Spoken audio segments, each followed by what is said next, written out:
no chat. Qualquer vai passar os vídeos para a gente, né?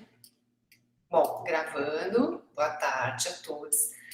Eu sou a Maria Hilda, sou doutoranda. Ai, fugiu aqui, gente. Só espera um pouquinho. Eu tô me atrapalhando bastante com esses arquivos todos, essas janelinhas todas. Sou doutoranda em artes visuais, faço parte da comissão do segundo EAD, também fiz parte do primeiro. Estou muito feliz de vocês todos estarem aqui com a gente. Vamos dar início à mesa número 2, intitulada Tessituras Narrativas, Estratégias Críticas e Autocríticas em Materialidades Diversas. A gente está com a Gabriela Mara Silva Ferreira, cuja comunicação intitulada Sônia Gomes e Suas Raízes, um encontro de organicidades na exposição Ainda Assim Me Levanto. Isabela de Vita Jarra, Torres Garcia Revisitado, a exposição Quem Poder Mirar e a apresentação de obras de arte destruídas. E o Matheus Muniz Lourenço de Souza, Atravessamentos e Referências Autobiográficas em uma Produção Poética. A gente teria também o Patrick, mas o Patrick teve um problema, não vai poder participar dessa mesa, tá?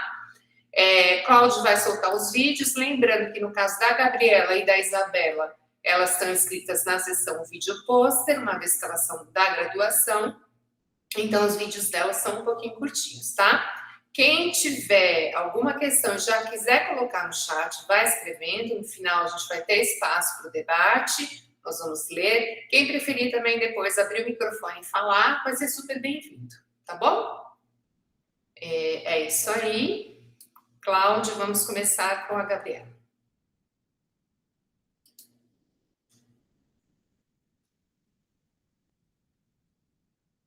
Olá, meu nome é Gabriela Ferreira, eu sou estudante do último semestre do bacharelado em Artes Visuais da Unicamp. Eu desenvolvo meu TCC sobre o tema Sônia Gomes e Suas Raízes, o encontro de organicidades na exposição Ainda Assim Me Levanto, orientada pela professora Maria de Fátima Moretti Corrêa. Minha banca de qualificação ocorreu em julho desse ano, e a final ocorrerá em dezembro.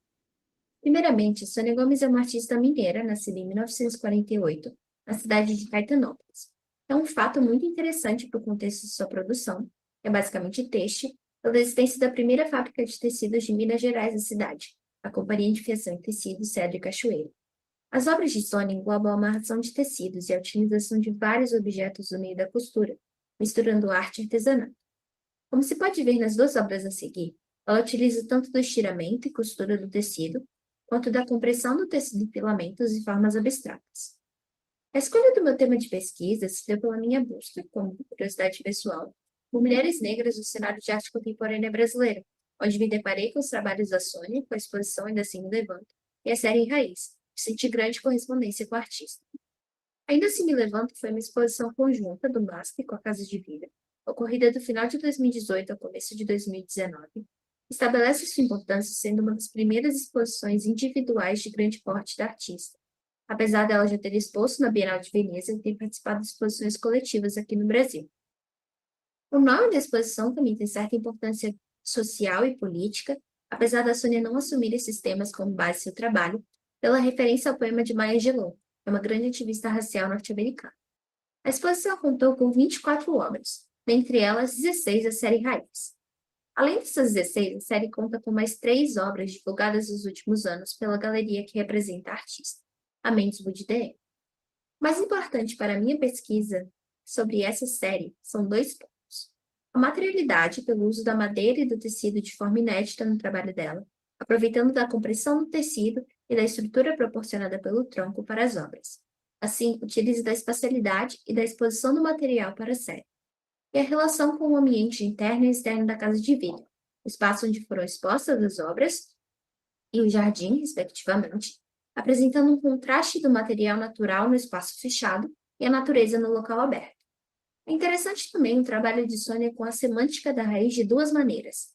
Jardim, natureza, sequência biológica de folha, galho, tronco e raiz, e a raiz humana, familiar, da infância ao redor dos tecidos com a avó, que é um tema caro ao artista. Por fim, outra temática intrigante é a relevância das obras para a sua produção recente, indagando sobre uma elaboração contínua na mesma poética, como nessa obra datada em 2021. E é isso. Muito obrigada.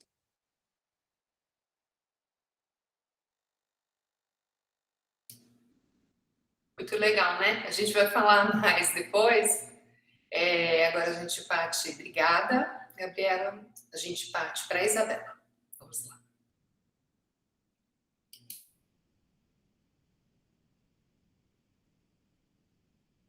Sou Isabela Jarra, eu sou graduanda em bacharelado e licenciatura em artes visuais pela Unicamp. Nesse vídeo eu vou falar um pouco sobre a minha pesquisa para o projeto experimental em artes visuais, que é como a gente chama o trabalho de conclusão de curso. A minha pesquisa se chama Torres Garcia Revisitado, a exposição Tempo de Mirar e a apresentação de obras de arte destruídas, que está centrada no estudo de caso dessa exposição à luz do conceito de criptohistória da arte. O meu interesse por esse tema começou depois de eu ler um artigo para a disciplina de História da Arte Brasileira 2, ministrada pela minha orientadora, onde o autor cita um livro chamado Criptohistória da Arte, que aborda sobre uma vertente da história da arte que estuda obras de arte perdidas, destruídas ou roubadas. E eu me interessei bastante por esse tema, eu decidi pesquisar isso no projeto experimental, justamente porque eu penso que o estudo do patrimônio perdido é muito importante para a história da arte. E partindo disso, eu realizei uma extensa pesquisa sobre casos, situações de perda ou roubo de obras de arte, até que eu e a minha orientadora chegamos no caso do incêndio do Manrio, em 78. E ao pesquisar esse caso, o Joaquim Torres Garcia aparece como o artista que teve a maior perda de obras, numericamente falando, porque foram cerca de 70 obras do artista que foram destruídas no incêndio. O Torres Garcia foi um grande e importante artista uruguaio e essa perda é considerada irreparável, porque eram grandes trabalhos do artista que faziam parte da sua fase do universalismo construtivo. E foi durante a pesquisa que eu encontrei o catálogo Raisonné do Torres Garcia, que tem uma seção dedicada ao incêndio no Manrio, e apresenta registros fotográficos das obras antes do incêndio. Então, essa descoberta do catálogo Raisonné foi muito importante para a pesquisa. 40 anos depois do incêndio no Manrio, o Museu Torres Garcia fez uma exposição individual chamada Tempo de Mirar, onde foram apresentadas 71 obras do artista que foram destruídas no incêndio, só que com a tecnologia de realidade aumentada, onde você podia ver as obras por QR Code.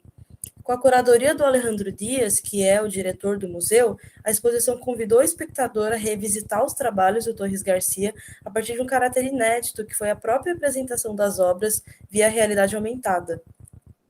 A proposta expográfica da Tempo de Mirar possui um trabalho diferenciado e apresenta para a gente a possibilidade de apresentação de obras de arte perdidas, como uma maneira de valorizar essas obras, reapresentar trabalhos artísticos que até então não tinham a possibilidade de serem expostos novamente. Então, na minha pesquisa, eu analiso a expografia da Tempo de Mirar à luz do conceito de criptohistória da arte, sendo que esse conceito interessa muito a pesquisa por conta da especificidade da condição de inexistência dessas obras no mundo físico. Com isso, eu encerro meu vídeo e muito obrigada por me assistir.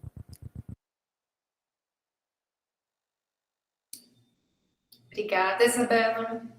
Vamos agora para o Matheus.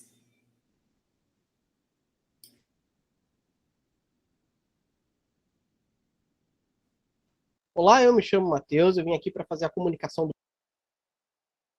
meu trabalho, Atravessamentos e Referências Autobiográficas em uma Produção Poética, onde eu procuro mostrar aqui o recorte de uma produção em pintura que lida com as imagens, né? E aí, no caso, eu trago essas pinturas que olham para imagens de arquivos, né? E o assunto desses arquivos é a festa confederada, né? E a problemática do símbolo confederado no interior paulista. E para contextualizar melhor essa questão, eu preciso falar um pouco da relação autobiográfica com o assunto, né? Eu nasci e cresci em Americana, que é uma cidade vizinha de Santa Bárbara do Oeste, onde é sediada a Festa Confederada, e as duas cidades ela tem na sua fundação histórica a participação dos confederados, né, que perderam a Guerra Civil lá nos Estados Unidos, vieram para cá. Um dos motivos dessa Guerra Civil era a continuidade da escravidão, e aí eles vêm para cá, vêm para o Brasil, se consolidam, e tem essa celebração que acontece em comemoração aos confederados, né? E é um símbolo onde eles hasteiam a bandeira confederada, né? E é um símbolo que, por diversas vezes, a gente já viu associado a grupos supremacistas, né? Durante a invasão do Capitólio, esse símbolo estava lá. E isso daí é algo que me atravessa justamente pela minha vivência e na região e tudo mais.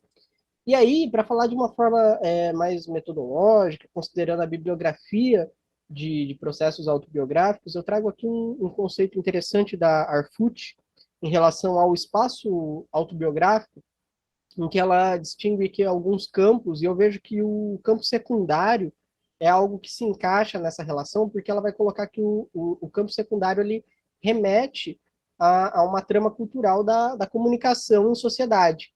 E como essa pesquisa ela olha para imagens de arquivos, e aí são imagens publicadas em jornais, em revistas, eu vejo que tem essa relação com esse material também, né? E uma outra questão que eu gostaria de apresentar é essa daqui deixada pelo Legiano, em que ele fala: não é a história do poeta que deve ser contada, mas a do poema. E ele fala isso em relação à autobiografia e à poesia. E ainda que não seja uma poesia, mas um trabalho poético, eu vejo que é muito dessa questão que a gente vai estar fazendo aqui, de falar sobre o trabalho, e com isso a gente também já consegue mostrar, evidenciar essa carga autobiográfica da questão. Então, para começar, no início, eu gostaria de partir aqui por esse trabalho para mostrar que o meu interesse era investigar os passos que construíram, né, essas imagens do que hoje é a festa, né? Então, por isso eu tive que recorrer a essas imagens de arquivos e foi tão importante para mim. E aí o título desse trabalho, que também dá título para uma série, O Paraíso Perdido na Guerra foi reencontrado no Brasil. Esse título ele foi publicado numa página da revista Manchete, né, de 1971, e aí, ironicamente, eu resgato e trago para a minha pesquisa, porque o meu interesse aqui em trazer essas imagens na pintura e discutir elas é justamente de refletir criticamente, né? Sob forma alguma é uma questão de reviver o passado ou alguma coisa mais nesse sentido, né? Então, essa daqui é uma imagem que já foi parte de uma publicação, né? Ela vem desse arquivo, e tem uma questão conceitual aí, com essas imagens que serviram de referência para a minha pintura, que é uma questão conceitual aí deixada pelo Barthes, né? Ele coloca que essas fotografias que acompanham jornais, né, ou publicações, algumas matérias, é o tipo de fotografia unária, ou seja, que caminham para a banalidade, né? Tem tudo para ser banais. E aí eu vejo uma potência no uso dessas imagens, justamente para evidenciar a banalização do símbolo e desse tratamento aqui nessas regiões do interior paulista e até na veiculação dessas matérias num tom de comemoração, né? Então também a gente vê aí que de certo modo, a pintura estando a serviço de um posicionamento, né? O que rebate algumas críticas que foram construídas ao longo do tempo, de que a pintura é algo alienado e tudo mais, afinal de contas ela está problematizando essa questão no meu trabalho, na minha perspectiva.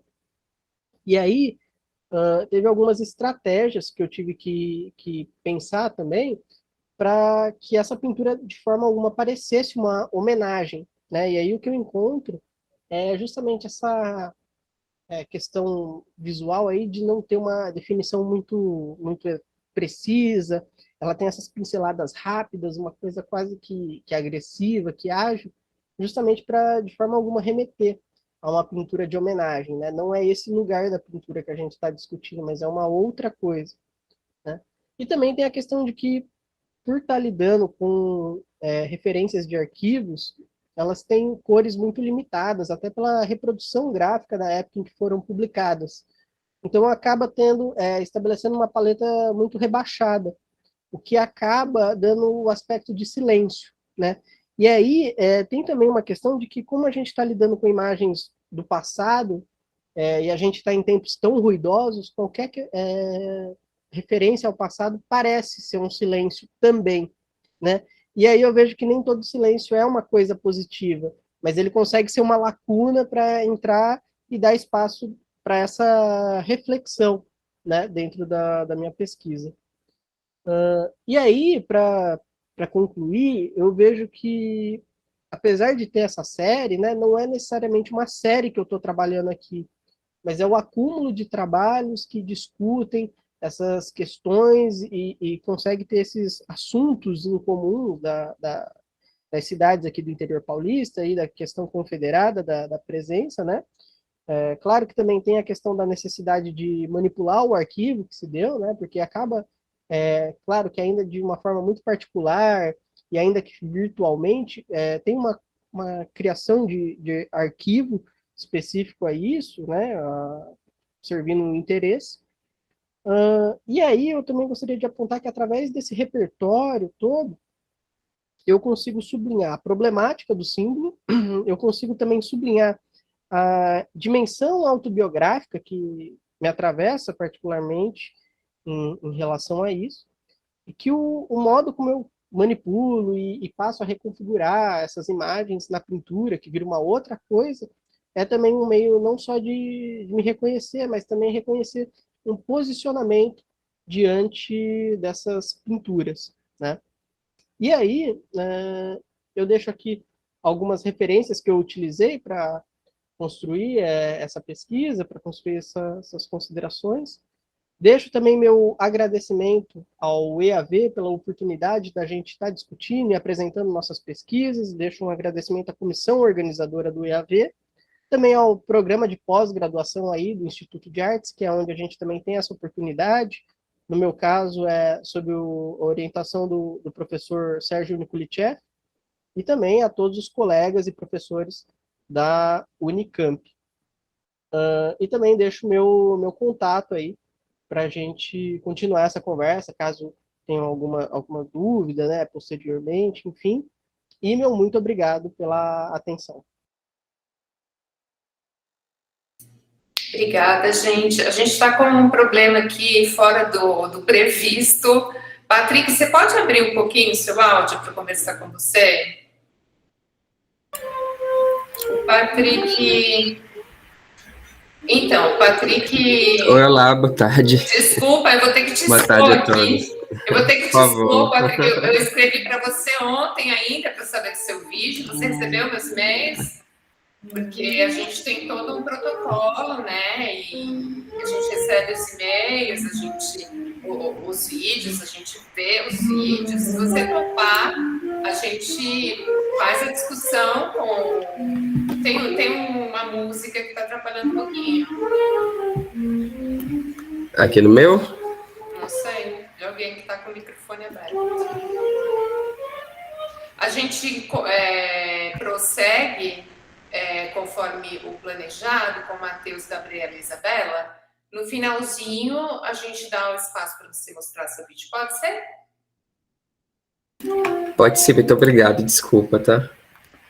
Todo mundo concorda, gente? Quebra de protocolo, mas a gente acha que vai ter tempo, né?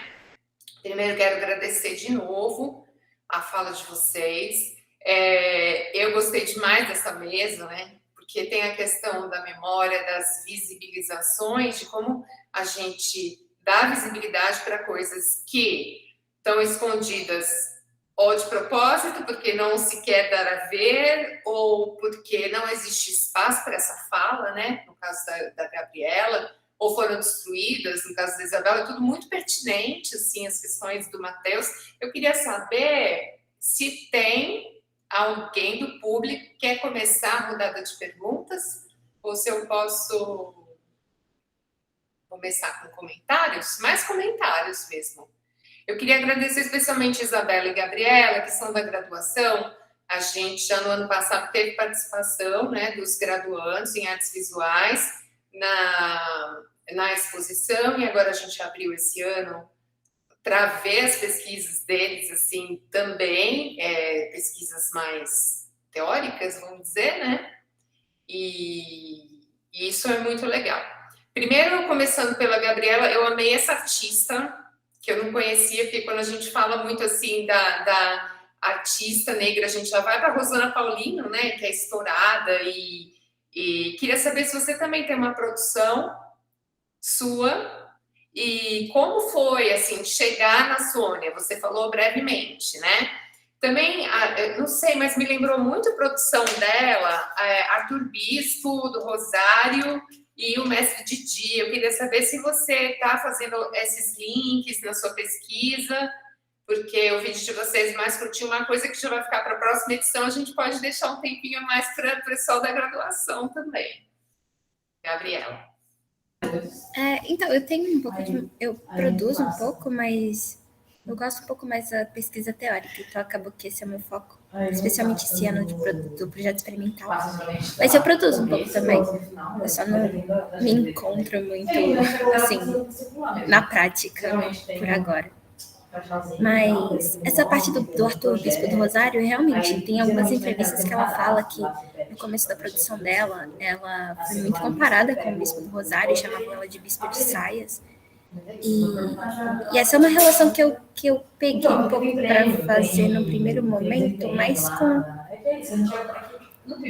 Sim, eu não peguei o Arthur Bispo do Rosário, até porque ele tem um contexto muito específico que a Sônia, ela não tem, assim, eu acho. Ele tem um contexto muito pessoal dele, com o psicológico dele, que eu achei que não cabia muito bem nesse momento com a Sônia. Mas tem uma exposição dele no Sesc, que eu também pesquisei para fazer referência, e uma outra exposição que também teve com arte, mais artesanato, essa relação entre arte e artesanato, eu também pesquisei um pouco, mas eu meio que tomei a decisão de não focar muito nessa relação dela com o Arthur Bispo do Rosário por causa disso. Mas eu percebi também uma semelhança bem interessante. E é a primeira coisa que a gente pensa, né? E ela está viva. Você teve contato com ela ou mais por meio de entrevistas assim, já feitas? Eu li algumas entrevistas já feitas que fizeram com ela, que tem alguns livros publicados, também tem uma tese de mestrado que também foi publicada com algumas entrevistas com ela, tem vários vídeos no YouTube.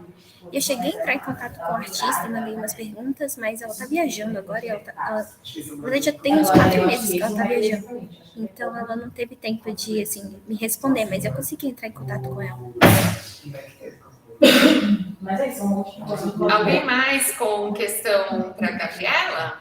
Quer falar do trabalho dela? Eu vou passar para a Isabela. Isabela, agora tem uma curiosidade, assim, porque eu acabei de ver, né, o seu trabalho plástico, que eu já tenho ele na cabeça desde o ano passado. A minha curiosidade, você não fez um trabalho em poéticas, uma pesquisa agora no final, eu não sei como é que funciona na graduação, se vocês podem escolher uma pesquisa em poéticas ou mais teórica, é como você chegou daquela discussão lá que a gente estava, como é que foi para essa.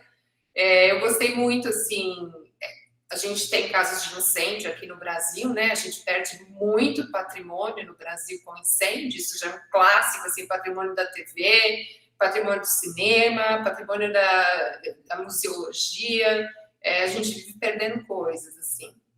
Primeiro eu quero saber dessa questão de como você chegou, esse seu interesse pela memória também, né? Porque isso já tem um pouquinho lá no seu trabalho plástico. Fala mais um pouquinho disso e como fica o seu trabalho. Eu sou fã, assim, então estava torcendo para você fazer a pesquisa poética. Então, vamos lá. Por que eu escolhi fazer uma pesquisa teórica e não prática, né?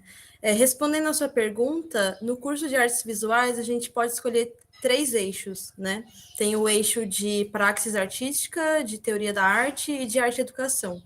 Eu optei pela teoria da arte porque eu particularmente gosto muito de pesquisar, assim, gosto muito de história da arte, assim, de fazer análise de obra, analisar a exposição, eu adoro isso, tanto é que eu acabei de finalizar a minha primeira iniciação científica, que foi a minha primeira pesquisa totalmente teórica, então foi uma coisa que eu realmente quis seguir, assim, adiante para o meu projeto experimental, e...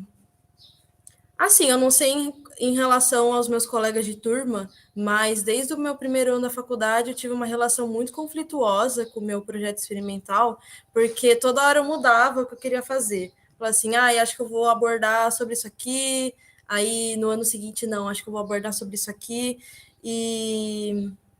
Mas, assim, a minha escolha, né, por não ter feito uma produção prática e sim teórica, é porque eu realmente sou apaixonada por história da arte e queria seguir adiante com isso. Eu tenho a intenção de continuar no meio acadêmico, tenho essa vontade de seguir com especialização, com mestrado.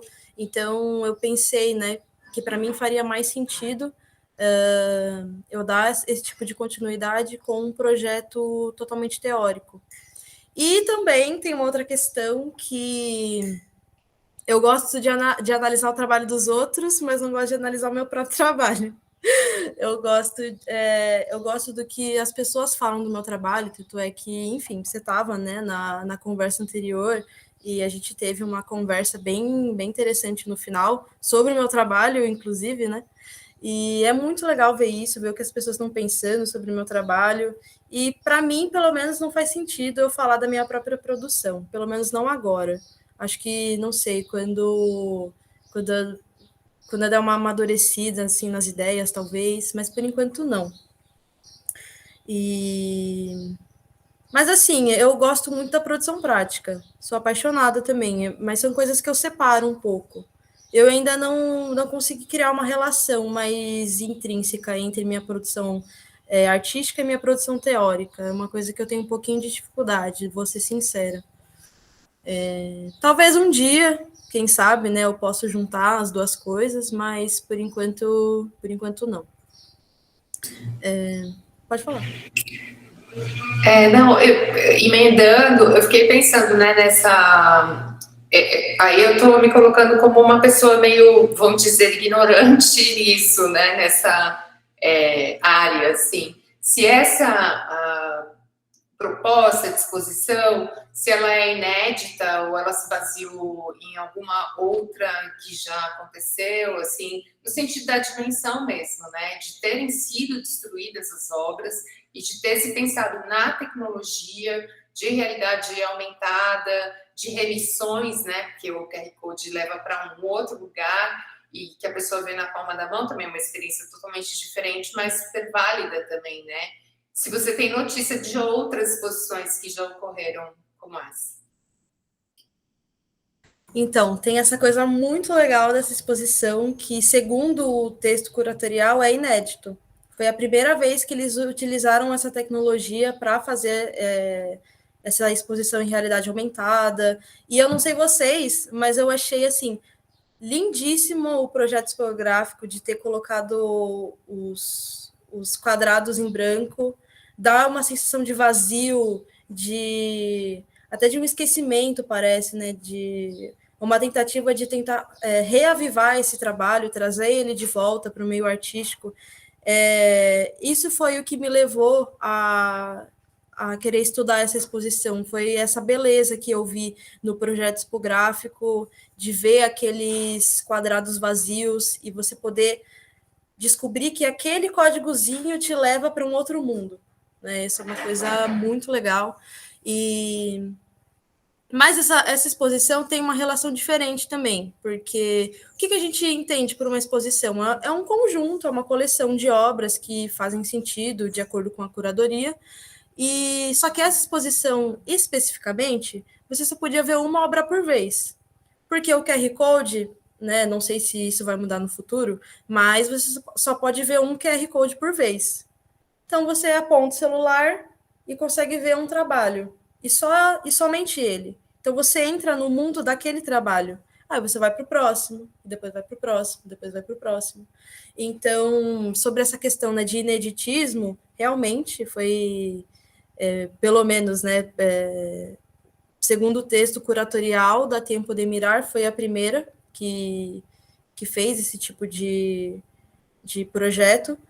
E eles também falam que tem uma questão logística muito legal nesse tipo de apresentação dos trabalhos, porque é muito mais fácil você conservar esse tipo de trabalho, né? Vamos dizer assim, entre aspas. Porque são quadrados que você pode guardar, assim, eles são finíssimos e Se tiver essa exposição acontecer de novo, a montagem dela vai ser muito mais facilitada do que se fossem os trabalhos propriamente ditos, né? Só que também essa exposição não nega o fato de que aconteceu um desastre nisso tudo, né? Eu acho legal que eles não negam que aconteceu uma catástrofe de fato, eles se colocam, né, no texto curatorial, na expografia, porque lá a gente podia ver os fragmentos das obras que conseguiram sobreviver. Elas têm, assim, uma outra materialidade, elas têm uma outra relação com o mundo hoje em dia, porque elas estão diferentes em matéria, em visualidade, como elas se colocam no espaço também, porque agora elas têm um trabalho de conservação muito mais árduo do que se elas não tivessem sido destruídas. Então, essa exposição é muito legal porque ela fez todo esse cuidado de olhar para esse trabalho que foi destruído, colocar ele de volta no circuito, só que de uma outra forma, né? De não esquecer que aconteceu um desastre ali, né? Que foi um incêndio do Manrio, que, enfim, super falado, quase todo mundo conhece, né? O que aconteceu no museu. E a história do Brasil em relação a exposições e museus, né? Infelizmente, o Brasil tem esse histórico. E acho que o mais recente foi o do Museu Nacional, né? De 2018. Eu não sei se aconteceu Acho outro. que foi a Cinemateca, né? Cinemateca foi depois. Então, a Cinemateca. É que a Investe, né? Cinemateca foi um anexo, né, que pegou fogo, não chegou a ser inteiro, assim.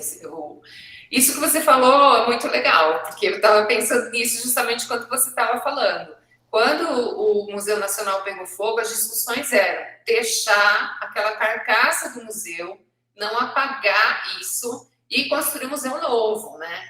Não foi a opção, porque justamente por isso o tempo vai passando e daqui a algumas décadas ninguém vai lembrar que aquilo ali já pegou fogo, né? E a gente ter essa memória da tragédia também é um pouco importante. E nisso o digital, né, ele é um ganho, porque você pode acessar coisas que estavam destruídas, né, que fisicamente a gente não poderia ver mais, mas tem essa questão da perda, né? Algo se perde no digital que remete a essa perda da queima mesmo, né? É muito pertinente. Aliás, todas as falas hoje muito importantes. Alguém mais quer falar com a Isabela, gente?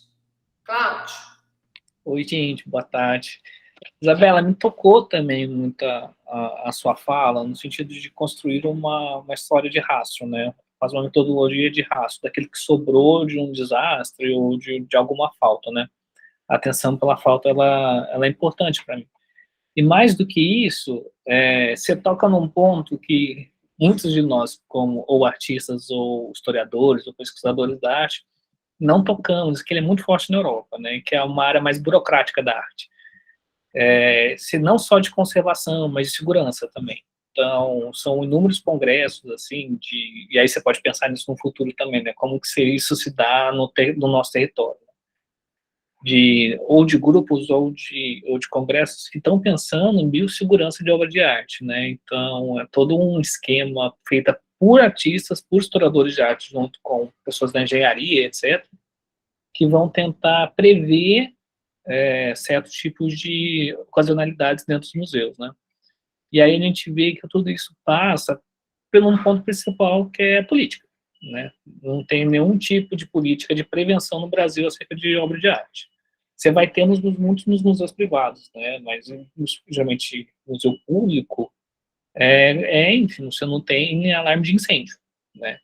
E aí, quando a gente está trabalhando com obras que estão de, sei lá, que no caso do Museu Nacional, que são peças da pré-história, é uma perda inimaginável, né? A gente eu concordo também que tem a tecnologia para acessar essas obras que já foram, né? Mas também a gente tem que tomar muito cuidado para não se faltar na tecnologia e deixar essas perdas acontecerem, né? E falar assim, não, tá certo, a gente vai reconstruir em 3D e fazer negócio em realidade virtual e vai deixar essas obras realmente se desgastarem, mas é uma opção, mas a gente tem que fazer tudo, né, e como artistas, como pesquisadores, lançar à luz essa questão para não chegar nesse nível, né. sei se alguém quer falar mais alguma coisa, mas é só um comentário. Eu vou passar para o Matheus agora. Eu adorei seu trabalho, Matheus. Tem toda a questão dos arquivos, eu também trabalho com arquivos, né? Então a gente tende a curtir aquilo que ressoa com a gente. Assim. Acho fundamental nessa discussão que você traz um pouco do interior paulista.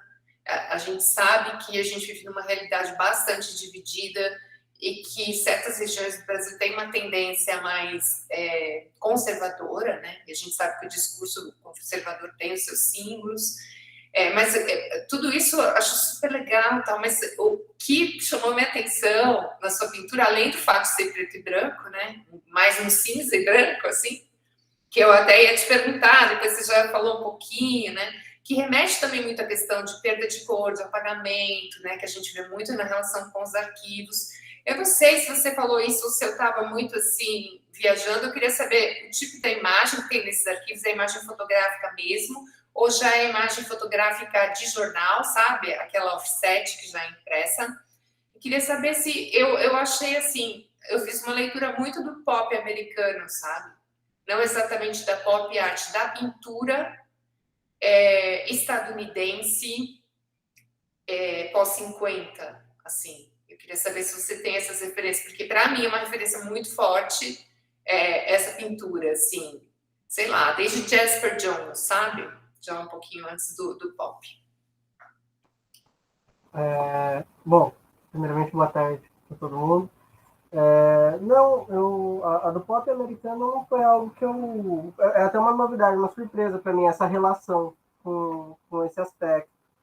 Mas na questão do tipo de imagem, o tipo de imagem, assim, quando eu digo que é um arquivo virtual, é muito porque ele consiste em imagens que são disponibilizadas em alguns bancos de dados online, né, seja da cidade vizinha, que tem um banco só disso, com material digitalizado de jornal, de revista da época, e que aí a gente, no meu caso, eu reaproveito essas imagens, né, e como eu mesmo comentei, são imagens que são reproduzidas em preto e branco, às vezes já estão desgastadas, o tom de amarelado.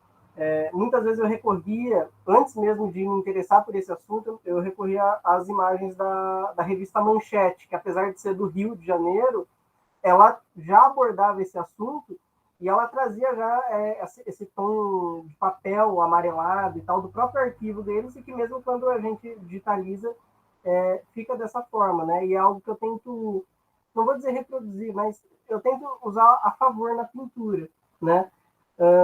E é uma coisa que eu estou fazendo já desde 2021, né?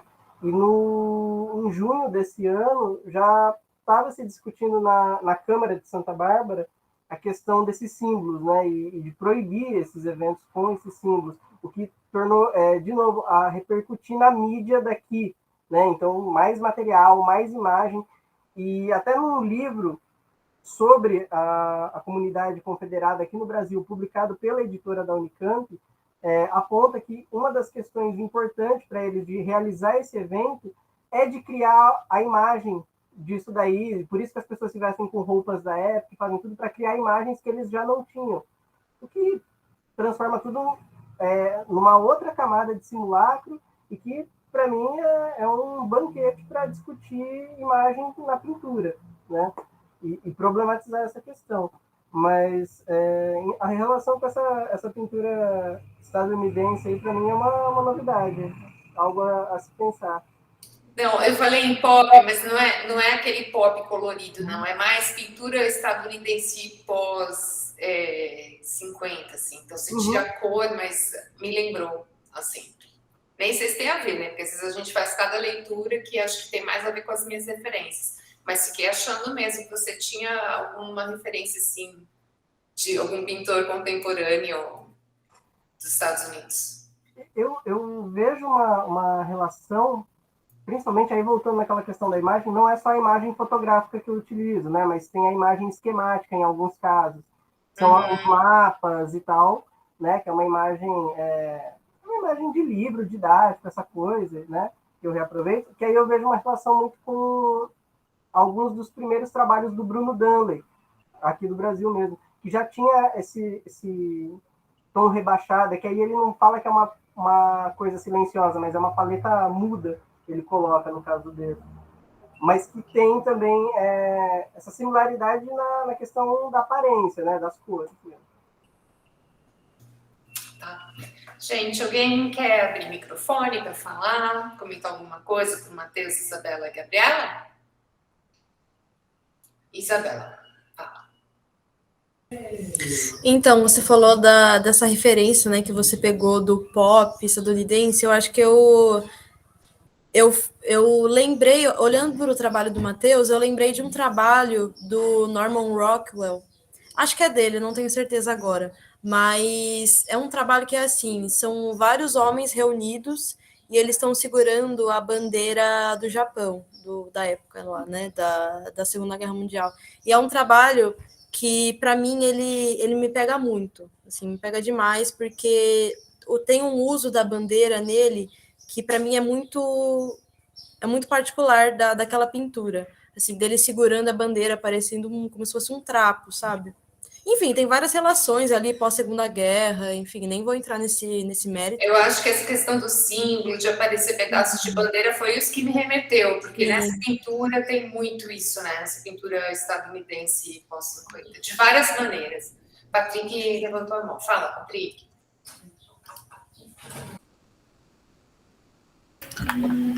Olá, parabéns pelos trabalhos, tá? O Matheus também, e minha pergunta vai em relação a que você trabalha com autobiografia, né, e ressignificação. O meu professor agora de laboratórios de criação, o professor Matheus Bonfita, ele está trabalhando com a questão da memória disruptiva, né, que seria mesmo um tipo de ação na sua pesquisa, a partir da sua pesquisa, né, que propõe ressignificação do passado, né, e até trazer, a partir das suas obras, né, rupturas, né,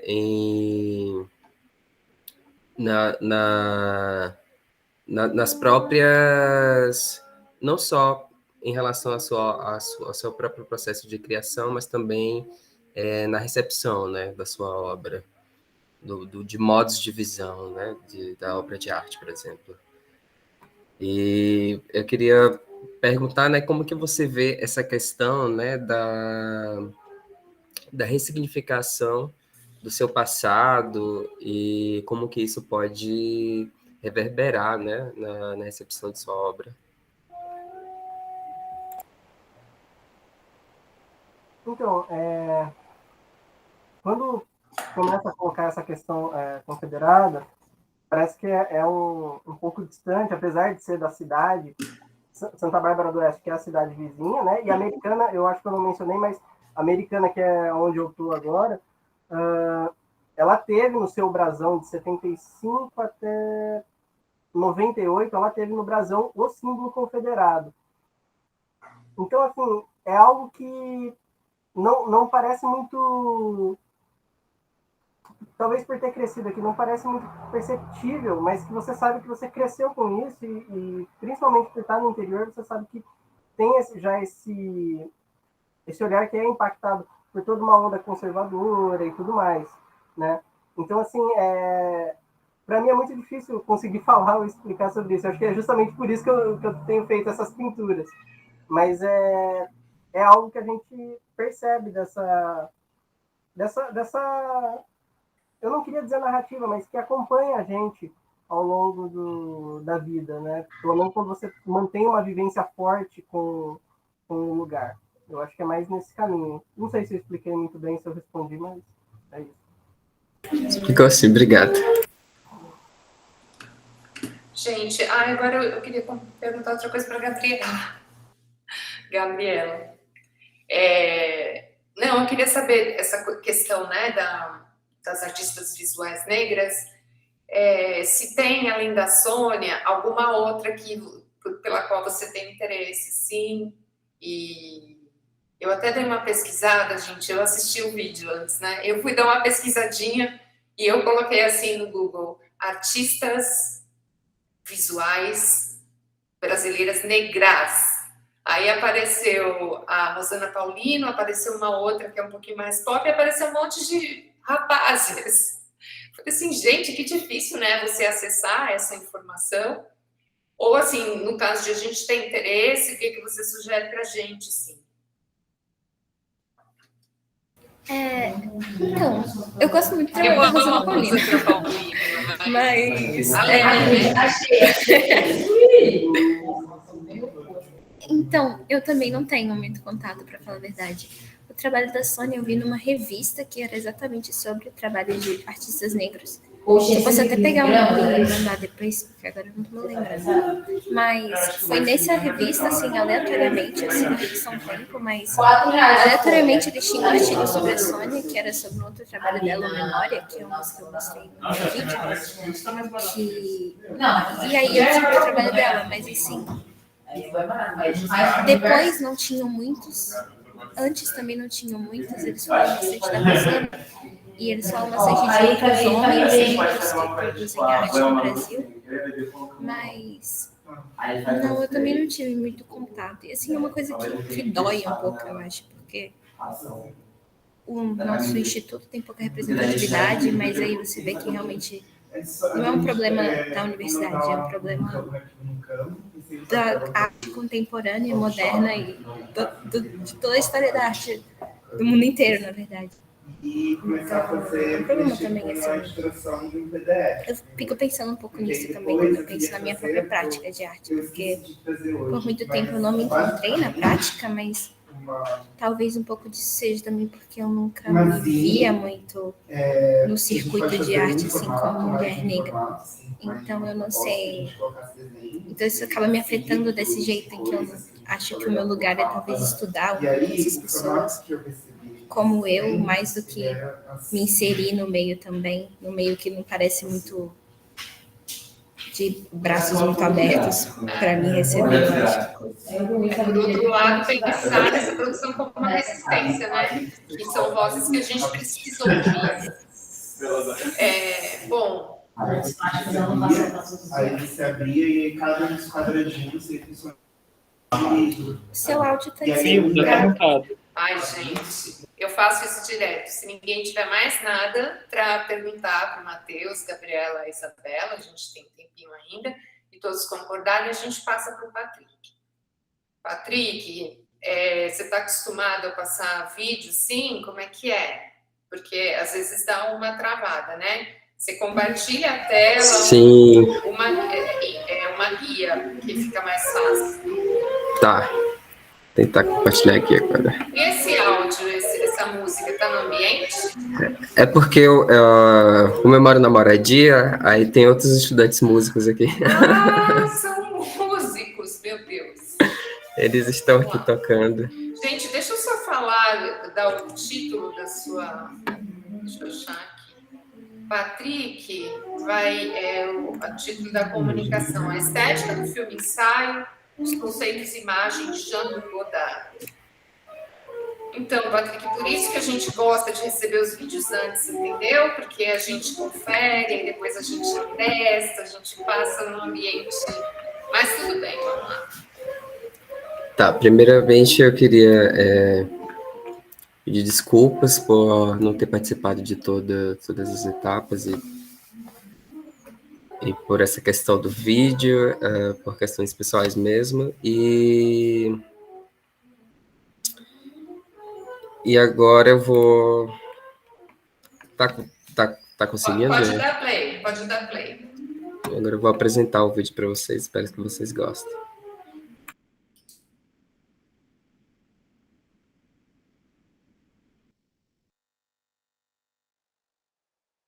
Não foi.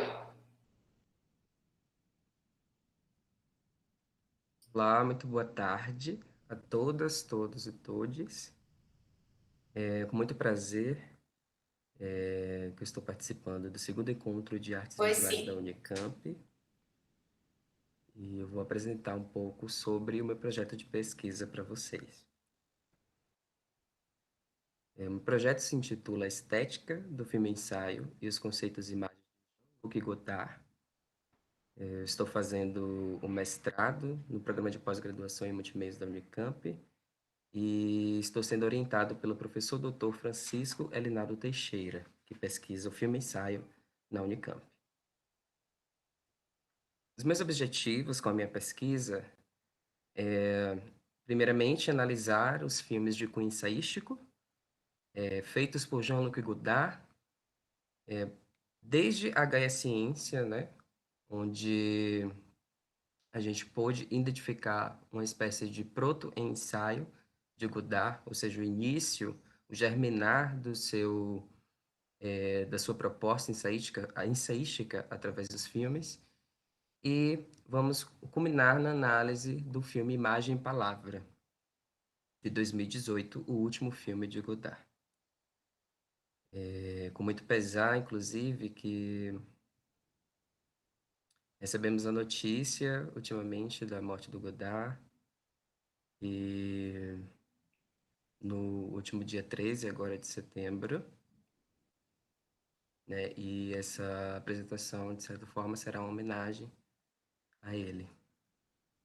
Os meus objetivos específicos primeiramente, investigar o gênero do ensaio verbal, né? E ver o legado desse gênero para com o domínio do filme-ensaio, né? Segundo o meu orientador, o filme-ensaio é um tipo de domínio, não seria um gênero, como a comédia, como um drama, mas um domínio, assim como a ficção, documentário experimental, e o filme-ensaio seria um quarto domínio. E, posteriormente, vamos buscar identificar e analisar quais seriam os conceitos de imagem que Godard cria nesses filmes ensaios, né? Aí, para isso, vamos utilizar o conceito de Julio Cabrera, um filósofo argentino aí com vida, né? E vamos utilizar também o termo do proto-ensaio, cunhado pelo meu orientador, Elinaldo Teixeira, e vamos utilizar esses dois conceitos nas nossas análises dos filmes ensaísticos de Godard. A metodologia que vamos utilizar é a metodologia de análise bibliográfica e videográfica, né? No método de pesquisa qualitativo, vamos analisar os escritos acerca do gênero do ensaio verbal, do domínio do filme-ensaio, e os escritos acerca da filmografia de cunho ensaístico de Godard. Nosso corpus, ele vai começar com duas ou três coisas que eu sei dela, né? Que é considerado como um filme onde ele inicia também, onde ele aponta primeiramente o seu método, né, de ensaístico através dos filmes. Mas, primeiramente, e principalmente, melhor dizendo, nós vamos analisar o filme H.S. Ciência, que foi gravado, né, produzido antes de maio de 68, né, no ano de 1968, e ele foi editado e posteriormente a maio de 68 e exibido pela primeira vez em 1969. E vamos também analisar diversos outros filmes no decorrer da carreira do Godard, claro, filmes de cunho ensaístico, como A Deslinguagem, a Nossa Música, e vamos fazer uma comparação, né, desse primeiro filme, H.S. Ciência, com o último filme dele, Imagem e Palavra. Então, principalmente é isso. Comparar o primeiro filme e o último filme ensaístico, porém percorrendo e analisando aqui e ali determinados filmes nesse decorrer, né, dessa trajetória. Então, vamos aplicar o conceito de logopatia e ver quais são os conceitos de imagem que Godard cria nesses filmes, principalmente nesses dois filmes que eu citei, H.S. Ciência e Imagem e Palavra.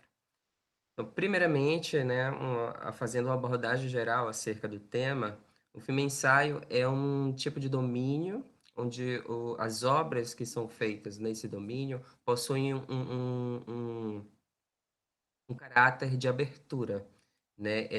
Geralmente são obras híbridas, né? Não se definem quais seriam os gêneros específicos desse filme, eles são filmes geralmente descontínuos e possuem um método próprio, né?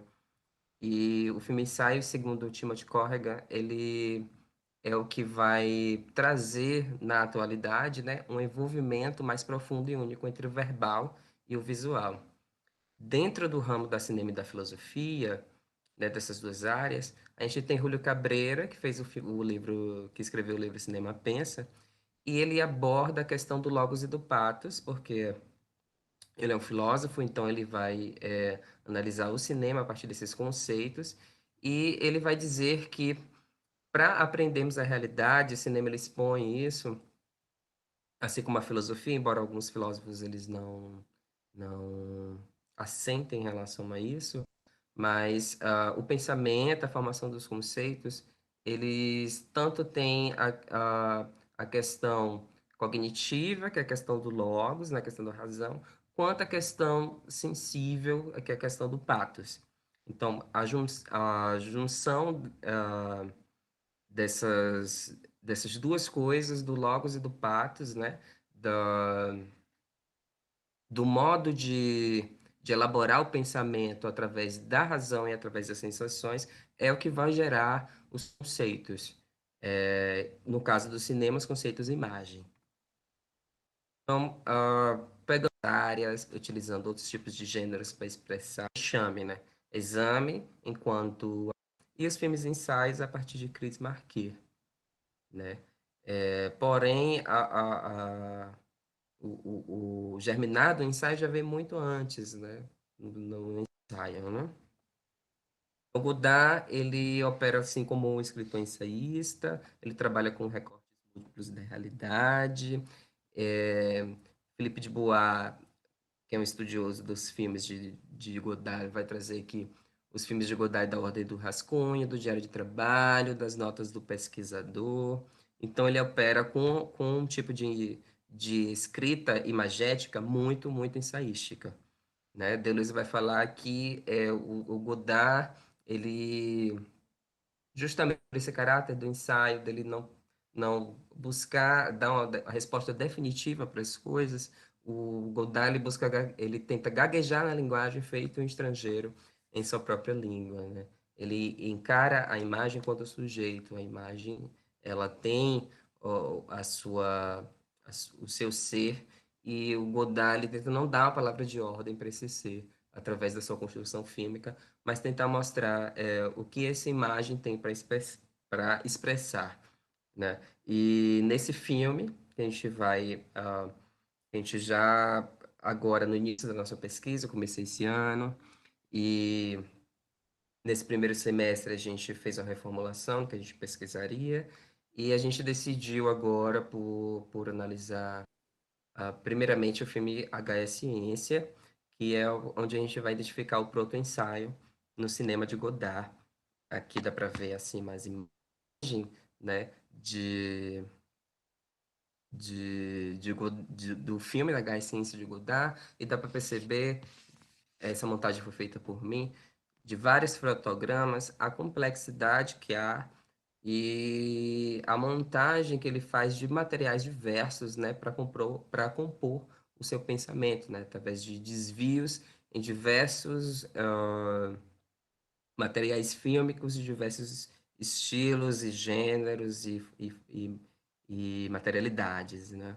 Podemos ver fotografias, podemos ver desenhos, imagens de televisão, fotografias, do gênero documentário, do gênero ficcional, imagens de outros filmes, inclusive todas elas, né,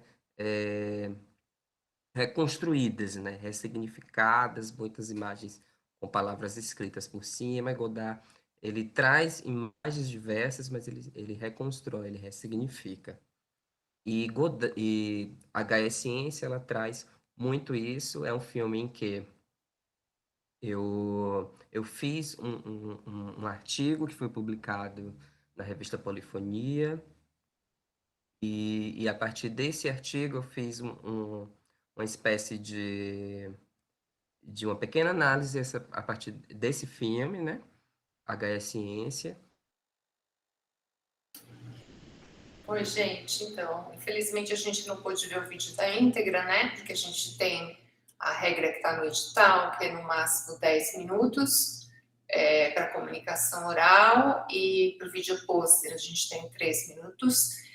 Mas acho que eu vou começar contextualizando aqui, até para fazer um link com as outras falas, né? Porque eu acho que quando você fala em Godard, você está falando também de um patrimônio já, né? E de um corpus de pesquisa que já é memória, né? Porque o Godard faz tempo, ele morreu há pouco tempo, mas ele já é memória há muito tempo, né? Porque ele é super consagrado.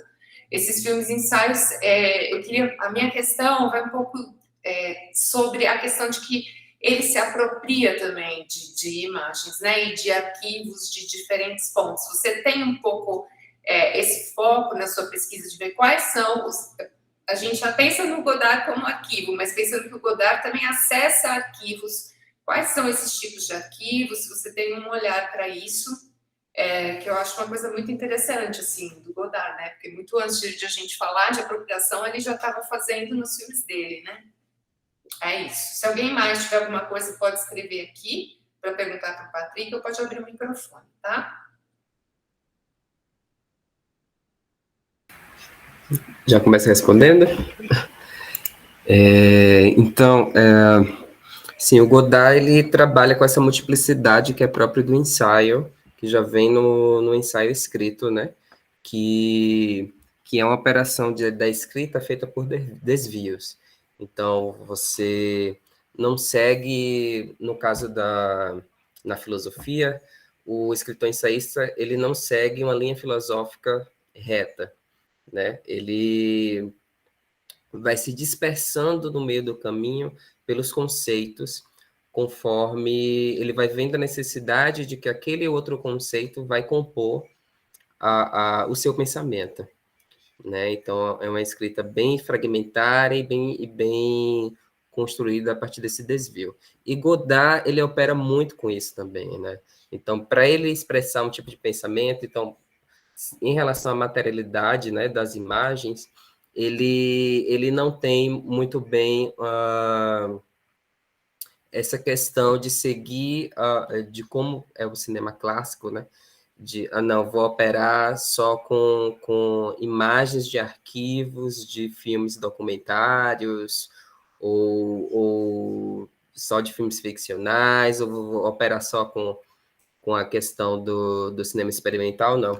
Ele tenta fazer uma composição onde tudo é imagem, inclusive o som, né? Então, ele trabalha com um conceito de imagem aberta e abrangente, né?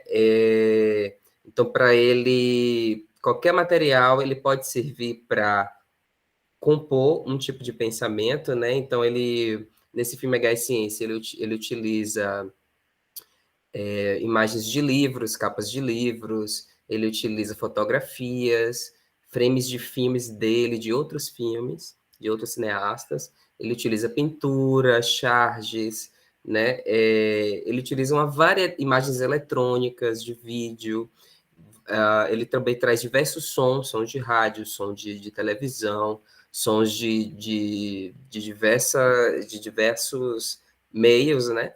Para poder fazer uma montagem, né? E uma espécie de emaranhamento que seja construído de tal forma, tal qual um mosaico, tal qual uma constelação, por exemplo, né? Isso tem um conceito de imagem constelar, né? Que cabe muito assim no cinema de Godard e cabe muito também nesse modo de fazer o filme ensaístico, né? A partir do ensaio.